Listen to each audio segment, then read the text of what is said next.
بسم اللہ الرحمن الرحیم. ناظرین، آپ یوٹیوب چینل دیکھ رہے ہیں. میں اقبال سبحانی. کل D G I S I نے اور D G I S P R نے پریس کانفرنس کی جو 100% سیاسی تھی اور شاید پاکستان کی تاریخ میں پہلی مرتبہ، یا پھر میں سمجھتا ہوں کہ دنیا کی تاریخ میں شاید پہلی مرتبہ ایسا ہوا ہے کہ کسی خفیہ ایجنسی کا سربراہ ٹی وی کے اوپر آ کر پریس کانفرنس کرے اور اس کے اوپر وہ سیاسی گفتگو کرے اور پھر اسی لمحے اسی پریس کانفرنس میں وہ کہے کہ ہمارا اب سیاست سے کوئی تعلق نہیں ہے.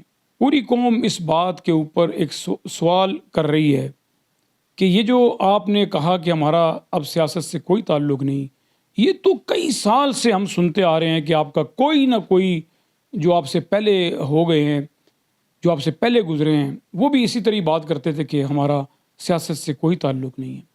آپ نے تھوڑا سا ذرا مختلف طریقے سے کہا کہ اب ہمارا سیاست سے کوئی تعلق نہیں ہے، مگر آپ نے اس بات کے کرنے کے باوجود ایک سیاسی پریس کانفرنس کی اور پھر آپ دیکھیں کہ صحافیوں نے جو سوالات کیے ان دونوں جنرل حضرات کو، وہ کیا تھے؟ یعنی کہ سارے سوالات موسٹلی 90% سوالات ایسے تھے کہ جس میں عمران خان کو ٹارگٹ کیا گیا. کامران شاہد نے تو اس طرح سوال کیا کہ عمران خان جو ہے وہ فوج کے بیانیے کی، فوج کے حوالے سے فوج کی دھجیاں اڑا رہا ہے. یہ کامران شاہد نے سوال کیا اور پھر رات کو اپنے پروگرام کے اندر اس سوال کو وہ کور اپ کرنے کی بھی کوشش کرتے رہے. تو جب اس قسم کے سوالات ہوں گے تو پھر اس کا مطلب یہ ہوا کہ یہ ساری ایک سوچی سمجھی اسکیم کے تحت یہ سارا کچھ ہوا. کوئی ایک صحافی ایسا نہیں تھا کہ جس نے وہاں بیٹھ کر کہا ہو کہ جناب نواز شریف نے تو اس سے پہلے نام لے کر ایک ایک جنرل کا، ایک ایک فوجی کا، ایک ایک سربراہ کا نام لے لے کر اس نے ان کو برا بھلا کہا اور الزامات لگائے. کوئی ایک نہیں تھا. اور پھر وہ تو چھوڑیں، ابھی ریسنٹلی 5-6 دن پہلے ایک آسمہ جہانگیر کے حوالے سے، اس کی برسی کے حوالے سے ایک کانفرنس ہوئی، ایک پروگرام ہوا اور اس کے اندر آپ دیکھیں کہ کیسے ہمارے اداروں کے اوپر تنقید کی گئی. ہمیں وہ بات پسند نہیں آئی، وہ اچھی بات نہیں تھی، مگر دیکھیں منظور پشتین نے کیا زبان استعمال کی اور یہ بلاول بھٹو وہاں موجود تھے اور اسی طرح جج صاحبان وہاں موجود تھے اور سارے صحافی وہاں موجود تھے اور سارے پاکستان کی میں سمجھتا ہوں کہ جو ایک ایلیٹ کلاس ہے وہ وہاں پر موجود تھی. مگر کیسا ٹارگٹ کیا گیا پاکستان آرمی کو منظور پشتین کی طرف سے. اور آپ دیکھیں کہ بلاول بھٹو وہاں کھڑے ہو کے مسکراتے رہے. اس سے پہلے ایک تقریب میں مریم نواز کی موجودگی میں فوج کے خلاف نعرے لگے اور وہ مسکراتی رہی. اور پھر اس سے پہلے اور جاوید لطیف نے کیسے فوج کو آڑے ہاتھوں لیا، اسی طرح خواجہ آصف نے کیا گفتگو نہیں کی اور پھر اسی طرح آپ کے سعد رفیق نے کیا نہیں کہا. مگر کبھی کسی نے کوئی نوٹس لیا ہی نہیں، سوائے اس کے کہ کبھی کبھار کوئی ایک آدھا کوئی بیان آ جاتا تھا کہ ہمارا فوج سے کوئی تعلق نہیں. اس کے علاوہ کوئی بات نہیں آتی تھی. مگر آج تو کمال ہی ہو گیا. آج تو وہاں بیٹھ کے ٹانٹ کرتے رہے اور الزام لگاتے رہے عمران خان کے اوپر، کہتے رہے کہ رات کی تاریکی میں وہ ملتا رہا. یہ ساری باتیں ایسا لگ رہا تھا کہ جیسے یک طرفہ کارروائی ہو رہی اور یک طرفہ ٹریفک چل رہی ہے. دوسری طرف کا موقف تو سامنے آیا ہی نہیں. عمران خان کے اوپر مسلسل تابڑ توڑ حملے کیے جا رہے تھے اور دوسری طرف سے کوئی موقف نہیں تھا. جبکہ بعد میں پھر پی ٹی آئی کے اسد عمر نے، فواد چودھری نے اور دیگر لوگوں نے پریس کانفرنس کی اور اس میں بڑے شائستہ انداز سے، بڑے آئینی طریقے سے اس کا جواب دیا. تو یہ میں سمجھتا ہوں کہ ایک انتہائی غیر ذمہ دارانہ گفتگو تھی، پریس کانفرنس تھی جو نہیں ہونی چاہیے تھی اور بد نصیبی سے وہ ہوئی. پھر عمران خان نے اس کے جواب میں یہ ضرور کہا کہ جو میرے اوپر الزامات لگائے جا رہے ہیں براہ راست اگر میں نے اس کا جواب دینا شروع کیا تو یہ ہمارے ملک کے لیے ٹھیک نہیں ہوگا، یہ ہماری فوج کے لیے ٹھیک نہیں ہوگا. عمران خان نے کہا کہ میں اپنے ملک کی فوج کو، جو میری بھی فوج ہے، جو اس پاکستانی قوم کی فوج ہے، میں اس کو مضبوط دیکھنا چاہتا ہوں. میں کوئی ایسی بات نہیں کرنا چاہتا جس سے ہماری فوج کو کوئی نقصان پہنچے. یہ انہوں نے جواب دیا عمران خان. مگر کاش کوئی آئے اور عمران خان کو کہے، پوچھے میڈیا کے اوپر آ کے، یہی لوگ، یہی صحافی کہ آپ کے اوپر یہ الزام لگا تو آپ بتائیں کیا کریں. تو تب کچھ باتیں سامنے آ جائیں گی۔ اور پھر سب سے بڑی تکلیف دہ جو بات تھی اس کے اندر وہ یہ تھی کہ پریس کانفرنس کے اندر ایسا لگتا تھا کہ جیسے نشانہ ارشد شریف کے قتل کا جو ہے وہ سلمان اقبال ARY کے جو سربراہ ہیں ان کے اوپر اور عمران خان کے اوپر لگایا جا رہا ہے۔ یہ کہا جا رہا ہے کہ کون تھا جس نے مجبور کیا ارشد شریف کو ملک چھوڑنے کو۔ یہ کہا گیا کہ کون تھا جس نے ارشد شریف کو ملک چھوڑنے کے لیے کہا، اور پھر کون تھا کہ جو اس سے رابطے میں تھا، اور کون تھا کہ جس نے اس کو وہاں جگہ دی۔ یہ تو پوچھا گیا، مگر یہ نہیں پوچھا گیا کہ وہ کون تھا کہ جو دبئی سے ارشد شریف کو نکالنے کے لیے بار بار وہاں کی حکومت سے رابطے کر رہا تھا۔ یہ نہیں کہا گیا۔ ایک حصہ کہا گیا، دوسرا حصہ چھپایا گیا۔ ایک حصہ بولا گیا، دوسرا حصہ دبایا گیا کہ کون کس کے کہنے پہ وہ گیا پاکستان سے باہر۔ مگر یہ بھی کہو کہ کس کے کہنے پر دبئی کی حکومت نے ارشد شریف کو وہاں سے نکلنے کے لیے کہا، تب بات پوری ہوگی۔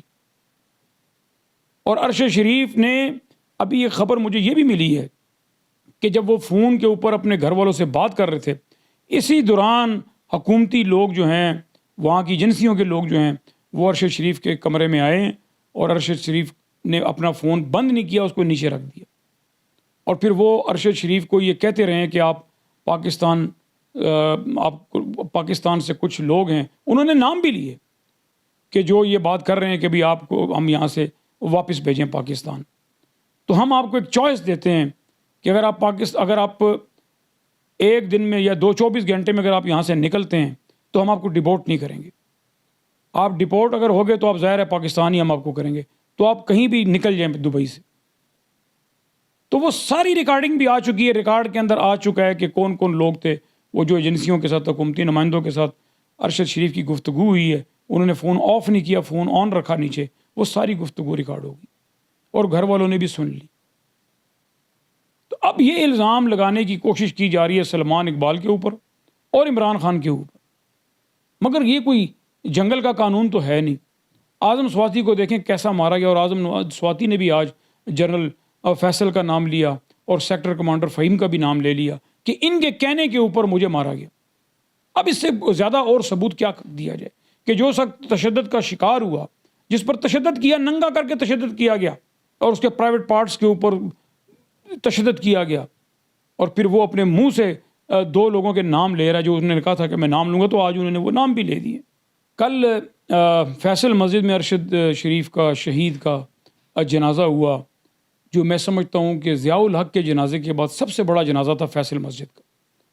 ایک جمع غفیر تھا، ہم وہاں سب موجود تھے، ظاہر ہے ہم وہاں پہلے سے جا چکے تھے، اور ساری مسجد، جبکہ وہاں پر سیکیورٹی ایجنسیاں موجود تھیں مسجد کے اندر، اور ان کی کوشش تھی کہ مسجد کے اندر کوئی نہ آئے، بس باہر کر لیں جو کرنا ہے، مگر اتنی بڑی تعداد لوگوں کی جب دیکھی گئی تو کوئی وہاں پہ رہا نہیں، سب ایجنسیوں کے لوگ، پولیس، سارے مسجد سے باہر نکل گئے، اور عوام کا ایک سمندر تھا کہ جو مسجد کے اندر بھی داخل ہو گیا، مسجد کے اوپر بھی چلا گیا، نیچے بھی لوگ کھڑے ہو گئے، راستے میں بھی لوگ کھڑے ہو گئے، اور مسجد کی جو سائڈوں کے اوپر جو گرین ایریا ہے، جو باغات بنے ہوئے ہیں، جو پارک ٹائپ جگہ بنی ہوئی ہے، وہاں پر بھی لوگوں کا جمع غفیر تھا، کہیں پر پاؤں رکھنے کی جگہ نہیں مل رہی تھی۔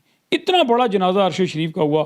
میں نے اپنی زندگی میں ضیاء الحق کا جنازہ بھی دیکھا ہوا، اور یہ جنازہ بھی ضیاء الحق کے جنازے کی طرح ہی بڑا جنازہ تھا، جبکہ ضیاء الحق کو ایک سرکاری پروٹوکول کے ساتھ دفن کیا گیا، اور پھر کافی سرکاری لوگ جو ہیں وہ اس کے اندر انہوں نے شمولیت کی، اور وہ ظاہر ایک جہاز کا حادثہ تھا، صدر مملکت تھے اس وقت۔ مگر آج آپ دیکھیں کہ ارشد شریف نے جس طریقے سے اس دنیا سے وہ رخصت ہوئے، ایک تو ان کی ماں کی بھی خواہش تھی کہ میرا بیٹا جو ہے وہ اس شان سے جائے کہ دنیا اس کو یاد رکھے، تو ایسے ہی ہوا۔ لوگوں نے ارشد شریف کی والدہ کا جو ویڈیو پیغام تھا اس کے اوپر لبیک کہتے ہوئے بھرپور طریقے سے ارشد شریف کے جنازے میں شرکت کی۔ جنازے کے اوپر فیصل مسجد میں لوگوں نے اتنی شدید نعرے بازی کی جنازے کے بعد کہ میں وہ نعرے بازی یہاں دہرا نہیں سکتا۔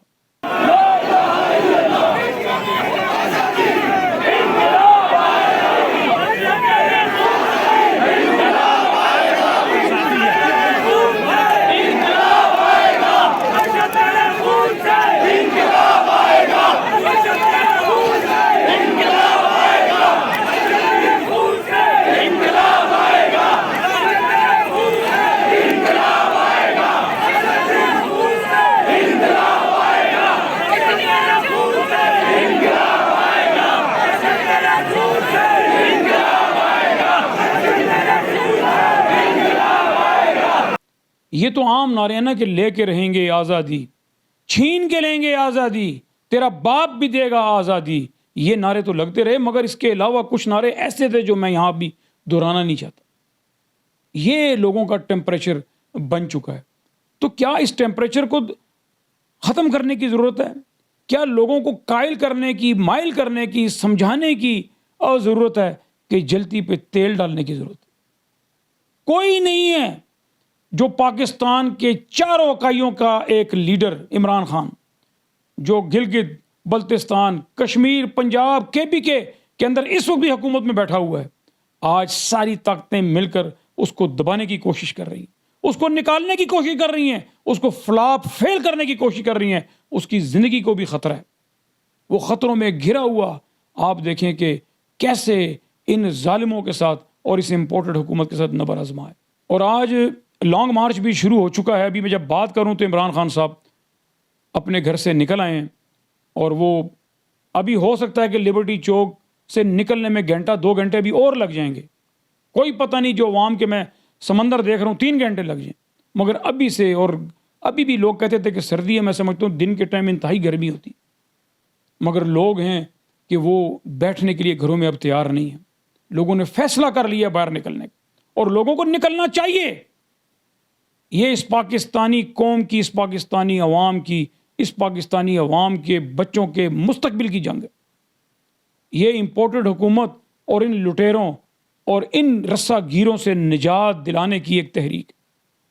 یہ جو امریکن ایجنٹ جو بیرونی آشیرواد کے ذریعے آج حکومت میں براجمان ہے، اور عوام کا اتنا ذرا برابر یہ خیال نہیں کر رہے، اور مہنگائی ہے کہ انہوں نے اس کی انتہا کر دی۔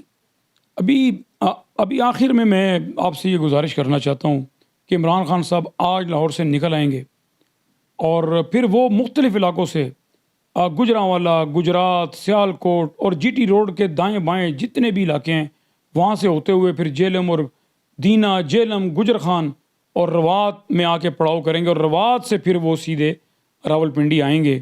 تو میں سمجھتا ہوں کہ آج سے ہی جتنے بھی پڑاؤ پڑیں گے راستے میں، لاہور سے لے کے اسلام آباد تک، تمام پاکستان تحریک انصاف کے لوگوں کو، کارکنوں کو، ووٹروں کو، ورکروں کو، خواتین کو، مرد کو، جوانوں کو، بوڑھوں کو، بزرگوں کو نکلنا چاہیے، اور ابھی سے یہ جد و جہد کرنی چاہیے۔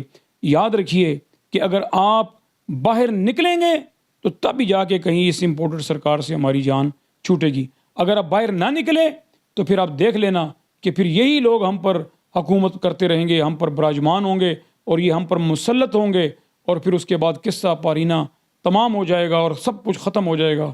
اس لیے میں آپ سے یہ گزارش کرنا چاہتا ہوں کہ آپ نکلیں، اپنے گھروں سے نکلیں، اور میں کہتا ہوں کہ آج سے جب تک عمران خان اسلام آباد نہیں آتے، آپ اٹھتے بیٹھتے گھر میں ہوں، باہر ہوں، دوستوں میں ہوں، کہیں پر ہو، رشتہ داروں کے پاس ہوں، کہیں بھی ہوں، آپ صرف گفتگو کا جو مرکز ہے وہ ایک ہی بنا لیں کہ یہ لانگ مارچ جو ہے ہم نے کامیاب کرنا ہے، ہم نے باہر نکلنا ہے۔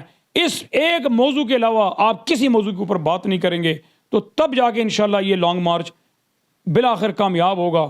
تو میری آپ سے یہ گزارش ہے، میری آپ سے یہ اپیل ہے کہ آپ اپنے گھروں سے نکلیں، گھروں میں نہ بیٹھیں، اور اس لانگ مارچ کو کامیاب کرانے کے لیے بھرپور جد و جہد کریں، کوشش کریں، محنت کریں، اور آپ کی یہ محنت انشاءاللہ رنگ لائے گی۔ ناظرین، اب تک اتنا ہی، میں آپ سے اجازت چاہتا ہوں۔ آپ اپنا اور اپنے چینل کا خیال رکھیے گا۔ اللہ آپ کا حامی و ناصر ہو۔